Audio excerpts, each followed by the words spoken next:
Hermanos, pueden sentarse, qué gozo verles, qué gozo ver cada uno de sus rostros y encontrarnos en esta mañana. Hoy empezamos una serie y tengo que, a modo de introducción, decirle lo que vamos a estar haciendo. Quizás algunos de ustedes no están familiarizados con lo que es la predicación expositiva, pero durante los próximos 15 domingos vamos a estar predicando expositivamente Primera de Juan. ¿Qué es la predicación expositiva? La predicación expositiva es una predicación que toma un libro de la Biblia y que va desempacando ese texto a la luz de lo que el texto dice. No es un estudio bíblico, es que el tema lo pone la Biblia. No venimos a predicar un día acerca del amor y mañana de la fe y mañana del odio. No. El tema de la Biblia, el tema de cada domingo lo va a poner el texto. Y digo esto para que puedan en el futuro identificar la diferencia entre un estudio bíblico y una predicación expositiva, donde la idea central de ese texto se expone. Y en nuestra oración que el Señor nos ayude a ver la idea central del texto de manera que nos hable en nuestras vidas. Es una gran gozo, pero a la vez una responsabilidad poder ser fiel en decir lo que Dios dijo. Amén. Y por eso oramos para que el Señor nos ayude a ser fiel. Gracias por acompañarnos en esta mañana. Y como leyó la hermana Luli, estaremos empezando en los primeros 4 versículos de Primera de Juan. Y esta carta, con el fin de ponerla en el contexto, es importante que entendamos lo que está sucediendo para que usted luego entienda de aquí en adelante por qué el autor de Juan escribe lo que escribe. Y yo no sé si usted ha dado cuenta, pero desde el principio de la iglesia, desde el inicio de la iglesia, Hechos capítulo 2, cuando Pablo predica el sermón y vienen 3,000 personas y se convierten, desde el principio de la iglesia ha sido atacada en 2 direcciones. La iglesia ha recibido ataques externos con corrientes de pensamientos y corrientes filosóficas que en muchas ocasiones han permeado la iglesia. Pero también históricamente la iglesia ha sido atacada internamente. Dentro de la iglesia surgen falsos profetas, falsos maestros y muchas personas que no han estado y no han tenido el discernimiento correcto, no han podido ver ni discernir lo que la palabra de Dios enseña. Resultado, muchos se desvían y se apartan. Y cuando nosotros nos acercamos a esta carta, nos vamos a dar cuenta de que cuando el apóstol Juan escribe esta carta, ellos estaban en la misma situación. Estaban recibiendo ataques externos que estaban infiltrándose dentro de la iglesia y estaban recibiendo ataques internos. Y el propósito de toda esta carta, Juan tiene como propósito afirmar al creyente y te darle seguridad de la vida eterna. Si usted lee esta carta, es una carta corta de apenas 5 capítulos. Yo le invito a que usted durante la semana comience a leerlo para que venga más preparado y pueda entender de lo que vamos a estar hablando. Pero déjenme poner esta carta y ver un poco el contexto cultural histórico. Como les dije, esta carta fue escrita por el apóstol Juan. El apóstol Juan fue el mismo autor de el Evangelio de Juan. Y fue el mismo autor de Apocalipsis, en inglés Revelation. So es el mismo autor, estamos hablando de la misma persona. Y este autor, él cuando escribe esta carta fue a mediados de los 80. Ya en el primer siglo ya habían ya algunas generaciones de cristianos. Y se dice que él envía esta carta a un grupo de hermanos y hermanas, iglesias en los hogares que existían en la ciudad de Éfeso. Recuerde que Éfeso estaba bombardeado por mucho de la filosofía romana, sobre todo del gnosticismo.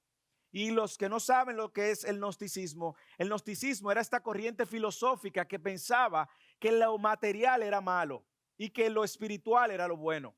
Así que el gnosticismo estaba siendo enseñado y promovido. De hecho, el gnosticismo llegó a pensar en una de sus corrientes, llegó a pensar que porque lo material era malo, no importaba lo que tú hicieras y no importara lo que tú pecaras, porque no importaba, eso es malo, lo material es malo. Así que algunos gnósticos se creían por encima del pecado y ellos no veían ningún problema en eso, porque al final su meta era poder resaltar lo espiritual. Y ellos llegaron a creerse tanto eso que llegó a traer confusión y división dentro del cuerpo.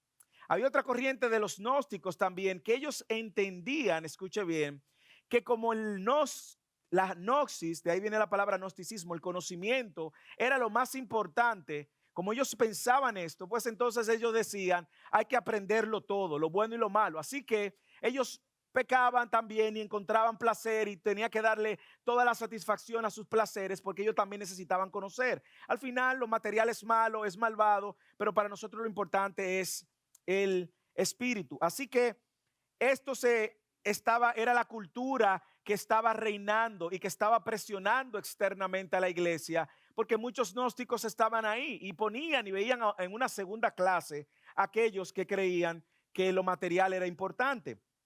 Pero no solamente esta presión externa de los gnósticos, sino que también había una presión interna. Dentro de la iglesia entonces habían unos cuantos que se llamaban profetas que estaban infiltrando, querían alinear el cristianismo con el gnosticismo.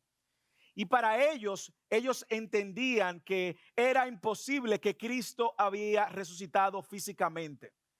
Así que cuando Juan escribe esta carta, está escribiendo con gente dentro de la iglesia que creía que Jesucristo no podía haber resucitado. De hecho, muchos de estos que estaban dentro de la iglesia eran judíos que estaban esperando un Mesías. Y ellos decían, es imposible que el Mesías que nosotros esperamos haya muerto en una cruz. Y de ahí salieron corrientes súper extrañas. Usted no sé si ha escuchado alguna vez personas decir que el celibato es más importante que el matrimonio porque el sexo es pecado.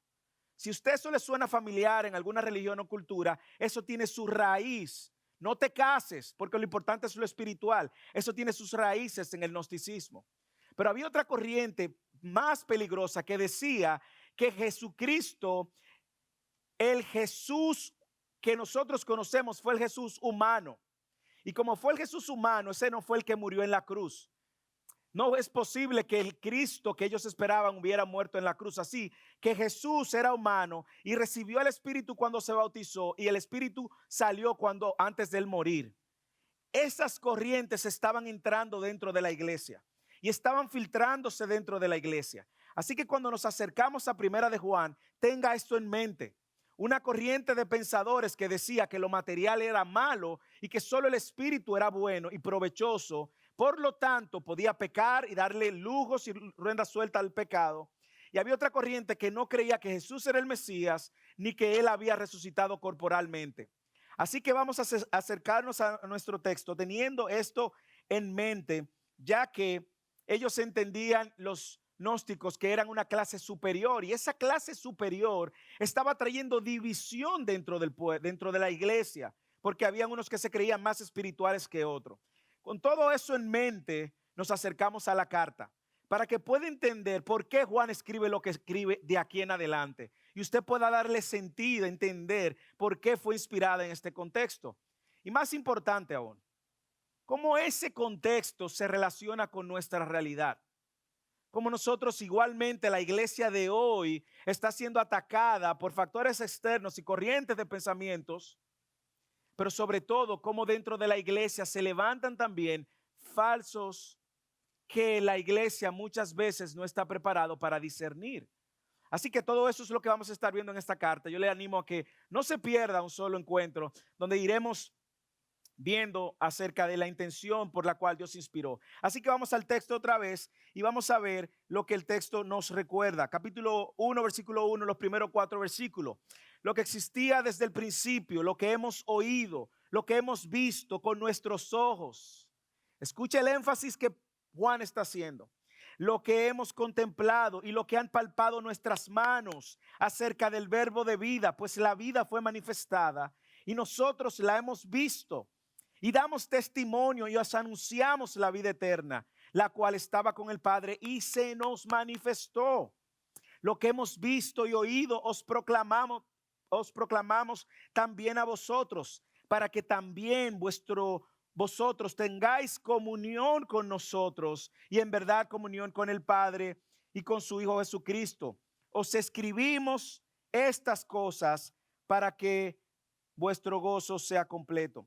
Quiero que veamos dos cosas en este texto en la mañana de hoy y a la vez invitarlo a que durante toda la semana usted siga leyendo este libro. Dos cosas vamos a ver en la mañana de hoy. Lo primero que vamos a ver es la proclamación que hace Juan. ¿Cuál es el contenido de esa proclamación, del mensaje? Y lo segundo que vamos a ver en esta mañana, ¿cuál es el propósito de esa proclamación?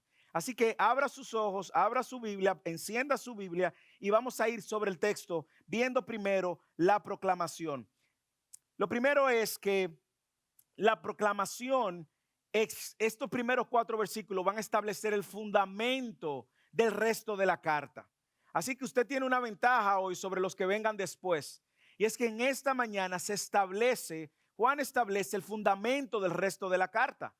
Porque esta es la introducción, es como el prólogo si usted fuera a leer un libro. Esta es la introducción y esta introducción establece el fundamento del resto de la carta. Así que vamos a ver la proclamación que Juan hacía en estos primeros 3 versículos, lo que existía desde el principio, lo que hemos oído, lo que hemos visto con nuestros ojos, lo que hemos contemplado, lo que han palpado nuestras manos acerca del verbo de vida. Si usted se da cuenta, lo primero que Juan establece es que Jesús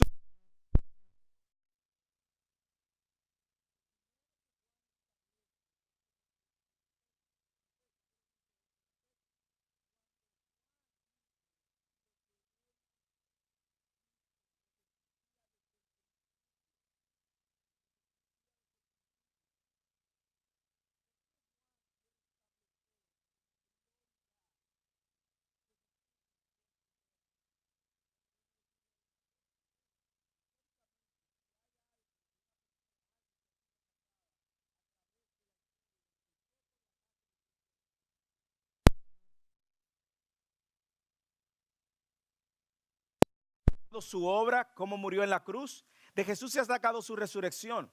Y Juan quiere empezar estableciéndole a su audiencia, a estas iglesias, que Jesús existía desde el principio. Yo no sé si usted recuerda cómo inicia el evangelio de Juan, pero como inicia el evangelio de Juan, el evangelio que él mismo escribió, inicia muy similar a cómo inicia esta carta. Mire lo que dice Juan capítulo 1, o escuche lo que dice Juan capítulo 1. En el principio existía el verbo, y el verbo estaba con Dios. Y el verbo era, ok. Yo recuerdo en matemática había lo que llamaban una ley de sustitución. Así que si A es igual a B y B es igual a C, A es igual a C. Aquí está diciendo, en el principio existía el verbo. El verbo estaba con Dios y el verbo era Dios. Dios igual al verbo. Y cuando Juan está diciendo eso, Juan está diciendo lo que existía desde el principio. Y más adelante vamos a ver que en los mismos versículos él habla del verbo de vida. Juan está diciendo, ese que existía en el principio es Dios. Y él enfatiza esto cuando él dice lo que existía desde el principio acerca de la palabra de vida. Así que lo primero que él está estableciendo es que esa palabra de vida, ese que existió desde el principio, es Dios. Y él le quiere dejar muy claro a su audiencia que su mensaje empieza proclamando que Jesús es Dios. Eso es importante y agarre eso ahí. ¿Por qué? Porque más adelante vamos a ver, y durante toda la carta vamos a ver por qué era importante que él dejara claro que él es Dios y cómo nosotros, ¿qué más vemos que tiene la proclamación de su mensaje? Segundo, que ese Dios había resucitado o que ese Dios había encarnado primero. Cuando él dice, versículo 2, pues la vida fue manifestada y nosotros la hemos visto y hemos dado testimonio. Él está muy claro aquí enfatizando la obra y la persona de Cristo. Usted recuerda Juan, el versículo 1 y el 2, en el principio existía el verbo y el verbo estaba con Dios y el verbo era Dios. Es en el evangelio de Juan, en el versículo 14 del capítulo 1, donde él dice, y aquel verbo se hizo carne y habitó entre nosotros.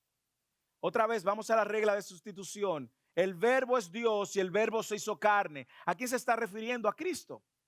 Ahora en nuestra carta en Primera de Juan, él está diciendo el que existía desde el principio, refiriéndose incluso al Génesis y a aquel que existía por la eternidad, se manifestó. Usa un lenguaje similar a Juan, el Evangelio de Juan, capítulo 1, versículo 14. Y aquel verbo se hizo carne. Ahora él dice, se manifestó. Así que la proclamación de Juan, primero, está basada en la realidad de que Cristo es Dios. Segundo, Cristo se hizo hombre y se manifestó. Y tres, Cristo anduvo en medio nuestro. Cristo es el Mesías. Cuando él dice, pues la vida fue manifestada y nosotros la hemos visto y damos testimonio y os anunciamos la vida eterna. Así que una vez más, tenga en mente que hay una presión que ha dicho que Cristo no ha resucitado. Recuerde que hay una presión cultural que ha dicho que Jesucristo no resucitó. Y déjeme decirle, esa presión todavía existe hoy en día. Todavía hay personas que dicen que Jesucristo no resucitó. Todavía hay personas que dicen que Jesucristo no pudo haber sido eso, que fue una imagen de una persona que los discípulos vieron. Pero no solamente la proclamación del mensaje consistía en decir que Jesús era Dios desde el principio.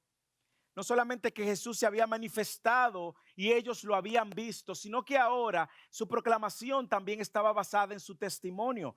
Lea las veces que él insiste diciendo esto. La proclamación dice lo que existía desde el principio. Lea con detenimiento lo que hemos oído.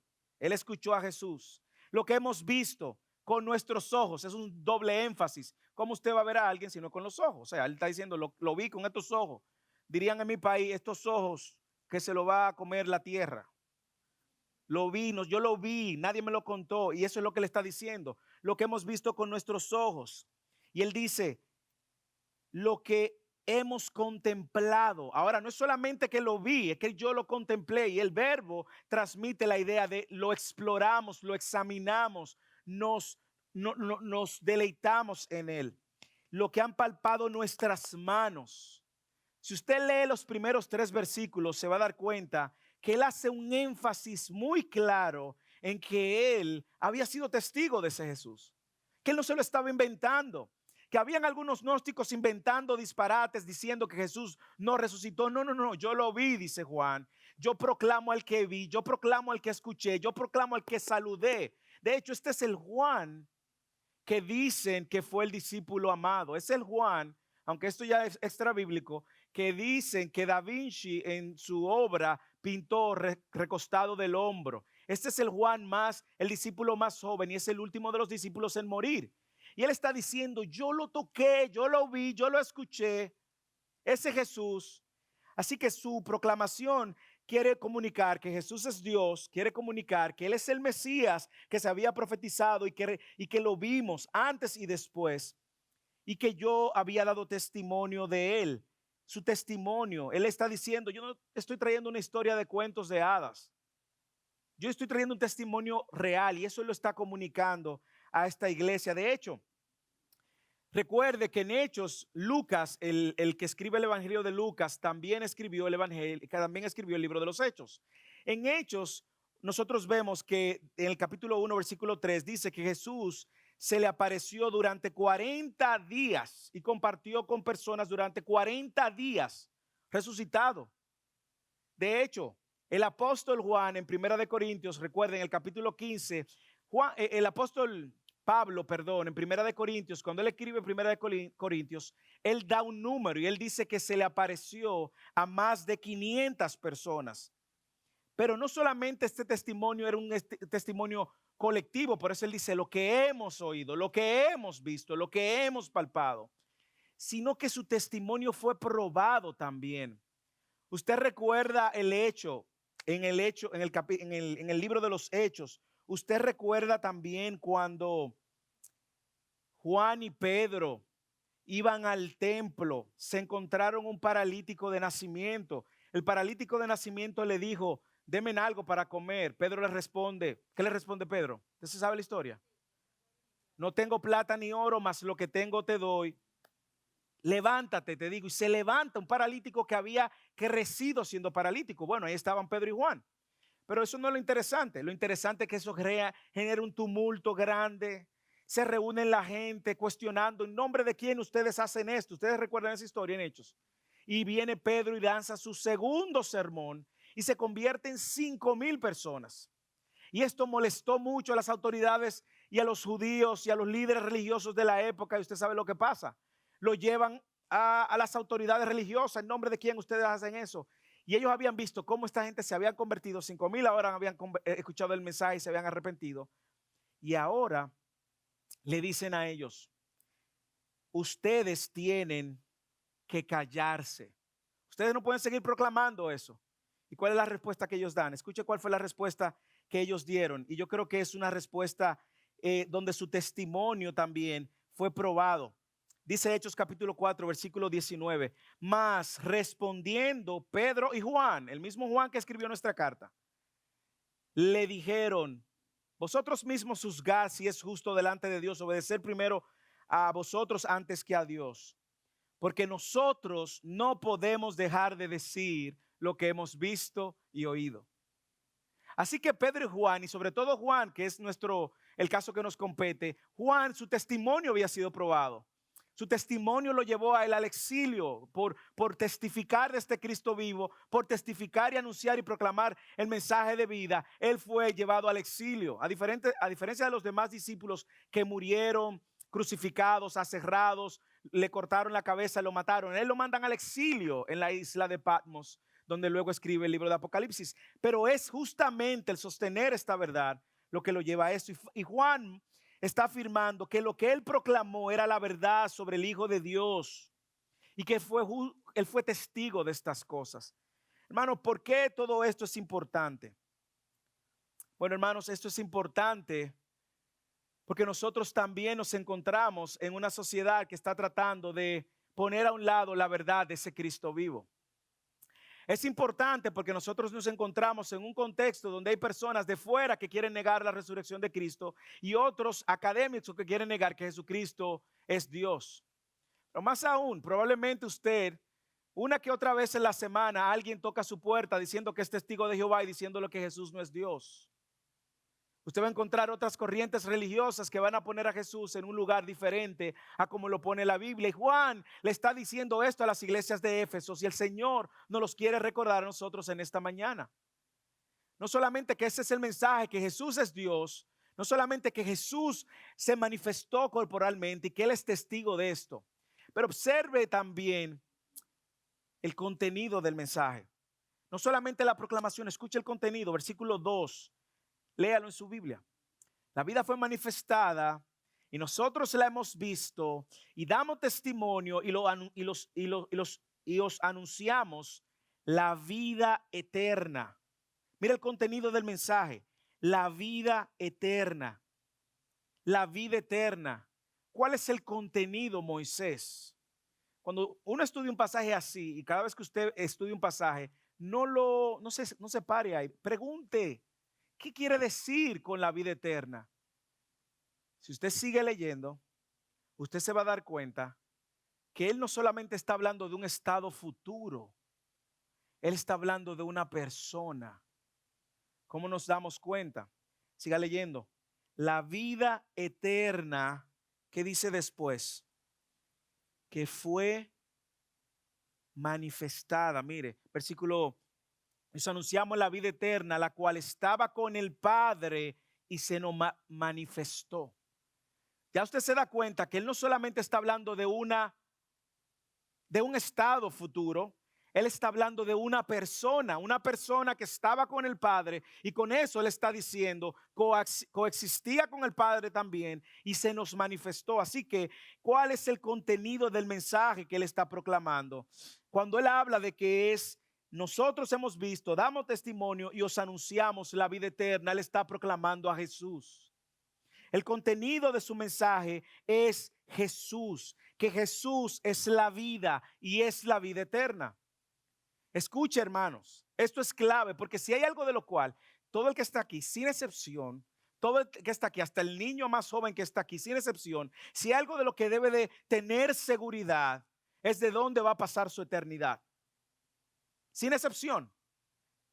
Mire, su cuerpo se está descomponiendo. Cada vez más los años nos van traicionando. Yo juego softball en el equipo de la liga y me doy cuenta que mi mente y mi espíritu quiere ir a una velocidad y mi cuerpo no responde igual. Y eso me puede entristecer o me puede llenar de gozo. Me llena de gozo porque me recuerda que este cuerpo va a seguir pereciendo, pero que hay una seguridad, hay una promesa, hay algo mejor. Pero cada día, cada momento, cada segundo de su vida usted está envejeciendo. Y eso le está recordando que esta vida es pasajera, es un soplo, dice Santiago. Y ahora Juan le está recordando y le quiere afirmar a esta gente, a este pueblo, a estas iglesias, con esta carta. El mensaje que yo proclamo es un mensaje que va a traer vida eterna, es el mensaje de vida. Es el contenido del mensaje. Lo interesante es que la palabra vida aparece como 135 veces en el Nuevo Testamento. La mitad, 66 veces, la usa Juan. Y cuando Juan escribió en los evangelios, escuche lo que él dijo. En el capítulo 1 del evangelio de Juan, él dice, en él estaba la vida y la vida era la luz de los hombres. Juan fue el mismo que dijo en el capítulo 5 de su evangelio, en verdad Jesús diciendo estas palabras, en verdad os digo que el que oye mis palabras y cree al que me envió tiene vida eterna y no hay condenación, sino que ha pasado de muerte a vida. Fue el mismo Juan que escribió en el capítulo 6, versículo 46, en verdad os digo que el que cree tiene vida eterna. Y Jesús dijo, yo soy el pan de vida. Es el mismo Juan que en el evangelio de Juan, en el capítulo 17, versículo 3 dijo, y esta es la vida eterna, que te conozca a ti, el único Dios verdadero, y a Jesucristo a quien es enviado. Usted está entendiendo ahora, esta gente, esta iglesia estaban familiarizados con este evangelio de Juan. Así que cuando Juan le está diciendo, nosotros estamos proclamando la vida eterna, le está diciendo, yo estoy proclamando a Jesús, que es la garantía única de poder tener vida eterna. Él está diciendo, nosotros estamos hablándote de la buena noticia que Cristo trae a esta audiencia. Él está diciendo, Cristo es la vida, solo en él hay vida, y en ese Cristo que estaba con el Padre y que se manifestó, es el que yo te estoy proclamando. Hermanos y hermanas, déjeme decirle algo. Si hay algo que es importante en su andar en Cristo, si usted es creyente, es que tenga un correcto entendimiento de quién es Jesús. No tener un correcto entendimiento, escuche bien, y esto se lo digo con temor, con temblor en mi corazón. No tener un correcto entendimiento de quién es Jesús va a cambiar radicalmente dónde tú pases tu eternidad.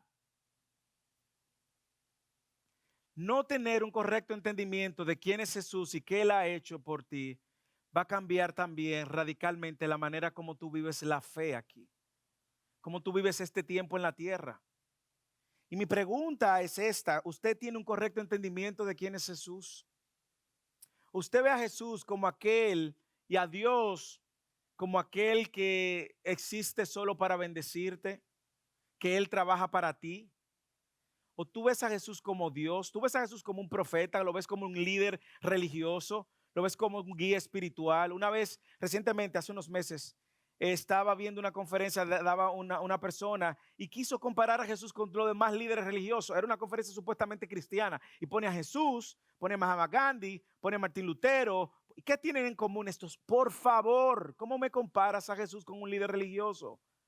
Jesús no fue un solo líder religioso, Jesús es Dios encarnado. Y la manera como nosotros sepamos esto nos va a ayudar significativamente a entender también lo que Él ha hecho. Es importante que tengamos un correcto entendimiento de quién es Jesús y de sus mensajes. ¿Por qué? Por lo que dije anteriormente, han salido muchos falsos profetas que están usando el nombre de Jesús. Y usando el nombre de Jesús están desviando gente. Profetas que están en iglesias cercanas, usando el nombre de Jesús, están engañando gente. Gente que le va a mostrar un Jesús diferente. El Jesús de los mormones no es el Jesús de la Biblia. El Jesús de los musulmanes no es el Jesús del Evangelio. El Jesús de los testigos de Jehová no es el Jesús de la Biblia. La pregunta es si usted está consciente y no solo para discernir cuándo es un verdadero Jesús o no, sino también para poder mostrar el verdadero Jesús.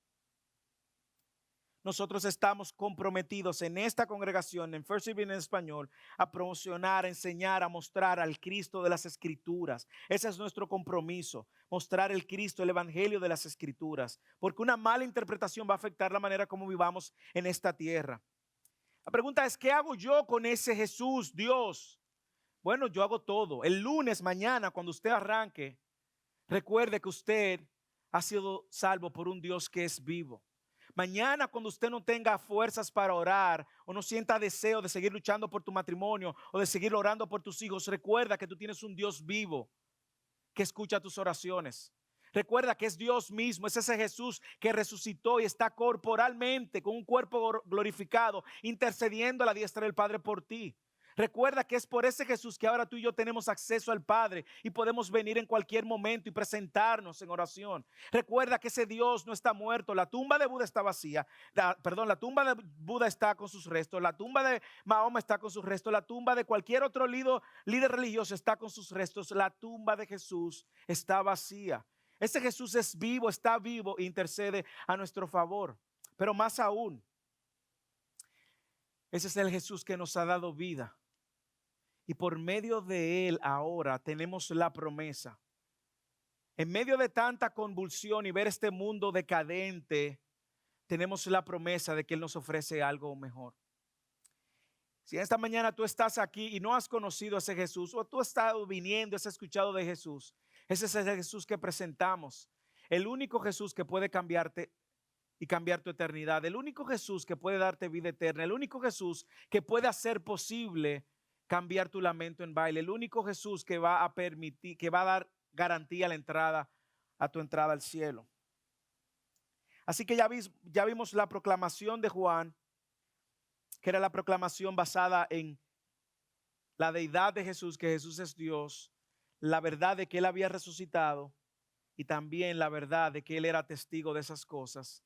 Pero ¿qué tal si vemos el propósito de su proclamación? El propósito, versículo 3. Lo que hemos visto y oído os proclamamos también. Lo que hemos visto y oído os proclamamos también a vosotros, para que también vosotros, escuche bien, tengan comunión con nosotros. Y en verdad nuestra comunión es con el Padre y con su Hijo, Jesucristo. Os escribimos estas cosas para que vuestro gozo sea completo. Dos propósitos muy claros. Cada vez que usted vea un para en la escritura, párese. Cada vez que usted esté leyendo y vea para esto, deténgase, porque le está revelando el propósito de lo que se está escribiendo. Aquí hay dos propósitos muy claros en esta proclamación. Una, para que también tengan comunión unos con otros y con Dios. Y dos, para que su gozo sea completo. Recuerde algo. Recuerde que la corriente filosófica que se había levantado estaba creando un grupo élite de creyentes y esto estaba coercionando, estaba destruyendo todo lo que tenía que ver la comunidad dentro de la iglesia. Así que habían algunos que se creían más maestros que otros, habían unos que se creían más espirituales que otros. Sin embargo, mire el primer propósito que él pone claro aquí, es que tengan comunión con Dios y con el prójimo. Esa comunión con Dios, mire, no sé si usted lo puede ver claro, pero de lo que él está hablando es, ustedes deben de tener una comunión vertical y una comunión horizontal. Una comunión con Dios y una comunión con el prójimo.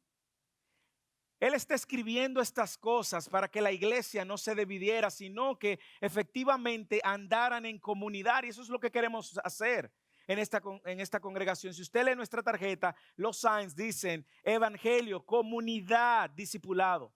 Por eso tenemos reuniones en casas en la semana. Hemos estado teniendo y haciendo ese ejercicio porque es la manera de hacer comunidad. Y Juan le está diciendo, yo escribo estas cosas por dos razones. Una, para que tengan comunión con Dios, el Padre, y tengan comunión con nosotros.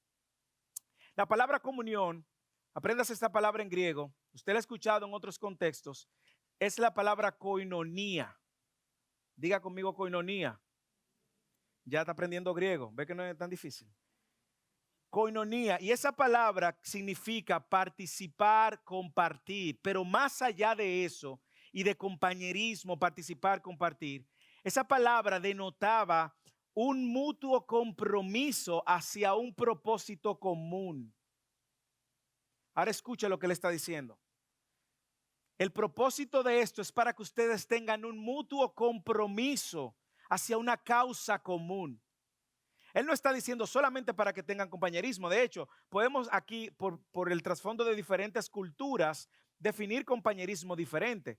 Para los dominicanos, compañerismo, eso es llegar a una hora y no tener hora de límites. Si usted dice nos juntamos a las 5, primero van a llegar a las 6. Y usted puede esperar que una reunión de 2 horas, no, a la 1 de la mañana todavía están hablando. Y a la 1 de la mañana se están despidiendo y empiezan a despedirse en la sala. Y ahí dicen, ya usted sabe, hermano, nos vemos. De la sala se mueven a la puerta. En la puerta duran otra media hora más. Después lo acompaña al parqueo. Y en el parqueo duran otra media hora. No, porque tú te recuerdas de Juanita. Sí, la hermana. Mira, ora por ella. Y usted va a ver que el compañerismo, como lo ve el dominicano, es diferente a como lo ve el americano. El americano dice, son 2 horas y punto. Bexy y yo tenemos una historia. Estando en Carolina del Norte, nos invitan unos pastores, un pastor en particular de una iglesia, y nos invitó a almorzar con ellos. Nos dijeron a las 2 y nosotros, bueno, a las 2, vamos. Y señores, la conversación estuvo de lo más divertida y ellos nos hacían preguntas y risas. Y ellos se reían, nosotros nos reíamos en medio de esta coinonía y compañerismo. A las 2 horas en punto, él dice, bueno, hermano, tenemos que irnos. Y nosotros, ok, chicos, vámonos, recojan. Y de ahí alguien nos dijo, no, recuerda que aquí en esta cultura, y yo no estoy diciendo con esto que todos los americanos son 2 horas y ya, pero que la agenda está dirigida más por el reloj. En la cultura latina, la agenda más está dirigida por el compañerismo. Hablamos, aunque lleguemos tarde al otro compromiso, pero pasamos hora hablando. Bueno, este compañerismo del cual él está hablando es un compañerismo más allá de compartir. Es que tengamos en cuenta, le dije, escribo estas cosas para que compartan esto, pero también para que ustedes hagan comunidad con un mismo propósito y una misma causa. Y lo primero es que él dice, y este propósito primero tiene que ser con Dios. Él dice con vosotros, con nosotros, pero primero con el Padre. Mire cómo él lo dice. Para que también tengáis comunión con nosotros. Y en verdad nuestra comunión es con el Padre. Recuerde que habían algunos que no estaban muy alineados con lo que Juan había estado enseñando, con lo que la iglesia estaba enseñando. Y él les dice, el que está alineado debe de creer todo lo que dije en el versículo 1, 2 y parte del 3, pero sobre todo debe tener comunión con Dios. Comunión con Dios. Déjenme decirle esto, hermanos y hermanas. Si hay algo por lo cual usted debe venir cada domingo, mire, entrar ahí dando saltos si usted quiere. Si usted practicaba gimnasia, haga algunos flips antes de entrar. Si hay algo por lo cual usted y yo debemos de estar gozosos, es porque nosotros hoy tenemos comunión con Dios por medio de la obra de Cristo. Escuche, si usted ha creído el mensaje de salvación, no de religión, el mensaje del evangelio, de que usted era enemigo de Dios, enemiga de Dios, que usted estaba muerta en sus delitos y pecados, de que usted era de ánimo hostil, de que la ira de Dios estaba sobre usted. Y usted ha creído que cuando Cristo se encarna, viene, Dios se hace hombre y va a la cruz a recibir todo el castigo para que usted y yo no lo recibiéramos, y que ahora usted ha sido reconciliado con Dios. Y usted ahora está en comunión con Dios, no por tus méritos, sino por la obra de Cristo. Eso debe de ser el motor que nos mueve cada día de la semana y que nos trae el domingo a adorar. Usted tiene comunión con Dios. Antes era imposible. No había manera alguna. Cristo lo hizo posible. Y Él está diciendo, ustedes ahora tengan comunión, tenemos comunión con Dios, y le está recordando esto. Y esto ha sido posible por la palabra de vida que Él les ha estado anunciando. Es esa comunión con Dios ahora que nos va a permitir poder tener comunión con el prójimo. Hermano, mire, cohabitar con pecadores es difícil, aún con los que usted ama. Dígame que no. Es difícil. ¿Por qué? Porque hay una lucha interna, venimos de trasfondos diferentes, familias diferentes. Yo crecí siendo muy organizado, pero él creció siendo muy desorganizado. Así que cuando yo soy muy puntual, el hermano es muy impuntual. Entonces usted ve que aquí entonces se da esa mezcla. En mi país, ustedes van a aprender muchas palabras dominicanas, pero en mi país le llamamos como un zambullo, un asunto donde usted mete todo. ¿Cómo le llaman en su país? Usted echa de todo a una olla, lo que encontró los leftovers, lo pone en una caldero y lo cocina. ¿Cómo se llama eso? Sancocho, un sancocho. Bueno, déjenme decirle, hermanos, la iglesia es eso.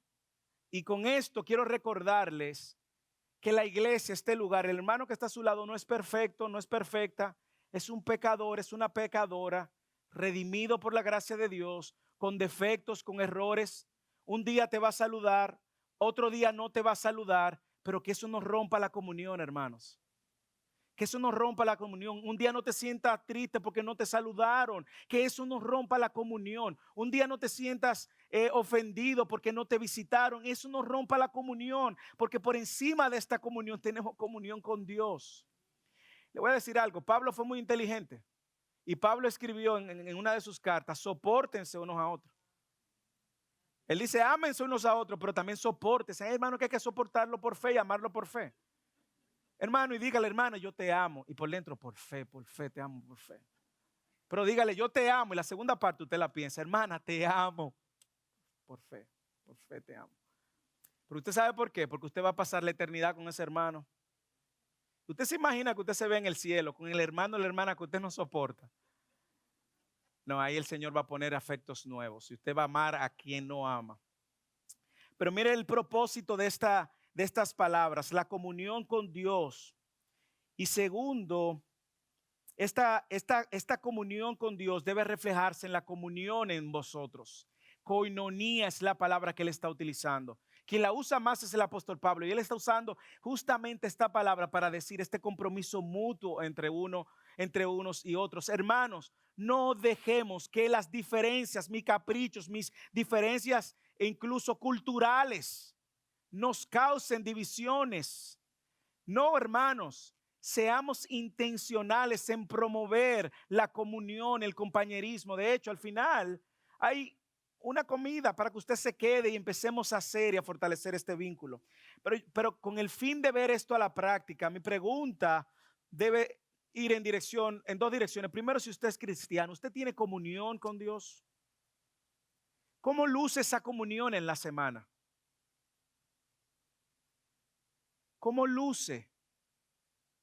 A veces solamente tenemos comunión el domingo. ¿Es a eso que el Señor nos ha invitado? No, hermanos. El Señor no nos ha salvado para tener una comunión semanal. Ese no es el plan. El Señor nos ha invitado a tener una vida en comunión con Él y una vida en comunión con los hermanos. Yo no puedo existir como creyentes aparte de mi comunidad de hermanos. No puedo. Es imposible, no fue pensado así. Así que, hermanos, primero, ¿cómo está su comunión con Dios? Cuando entienda la importancia de esta comunión que existe con Dios, porque es esta comunión con Dios que va a afectar y a cambiar todo lo que tiene que ver con nuestra relación con los demás, con nuestra comunión con el prójimo, con nuestra comunión con todo el que está a nuestro alrededor. Sin embargo, observe el segundo propósito, que también es parte de lo que Él quiere comunicar como parte del fundamento de toda esta carta que va a estar desarrollando en los próximos capítulos, es que nuestro gozo sea completo, que nuestro gozo sea completo. Os escribimos estas cosas para que nuestro gozo sea completo. Recuerde que es importante tener una correcta comunión con Dios para tener un gozo completo. No existe manera alguna de que el gozo del hombre sobre la tierra pueda ser completo si no tiene una debida comunión con Dios. Y eso nos hace sentido. Por eso mismo el Señor resumía los mandamientos en amarás a Dios y amarás a tu prójimo. Esta relación vertical tiene un impacto en nuestras relaciones horizontal, pero más aún tiene un impacto también en nuestra propia satisfacción, y es que nuestro gozo sea completo. Y más adelante en el desarrollo de toda la carta, en los próximos capítulos, estaremos viendo cómo el apóstol desempaca cada vez más el tema de tener comunión. Por ejemplo, el conocerle, lo que significa andar en luz, que lo veremos la próxima semana, lo que significa conocerle, que lo veremos la próxima semana. Y no pierda de vista el propósito de toda la carta, y es que tengamos vida eterna, seguridad de que tenemos la vida eterna en Él. Así que ese es el segundo propósito. Y no hay manera, escuchen, no existe manera alguna de que el gozo esté completo, sea completo fuera de Dios, fuera de nuestra relación con Cristo. Ahora, con el fin de aplicar esto y de ver esto ya en el día a día, mañana, lunes, el martes, el miércoles, la pregunta primero es si usted tiene comunión con Dios, hermanos. Hermanas, ¿usted tiene comunión con Dios? Si su respuesta es positiva, entonces ¿Cómo luce esa comunión con Dios? ¿Cómo luce esa comunión en el lunes? Tristemente vivimos en una cultura que ha visto a la iglesia como algo afuera de su relación como algo adicional, no fuera de su dinámica de vida, y por lo tanto solamente le interesa conectarse con Dios los lunes. Pero si usted dice tener una comunión con Dios, ¿cómo luce esa comunión el lunes? ¿Cómo luce esa comunión durante todas las semanas? ¿Vives de una manera que tu comunión con Dios sea notoria?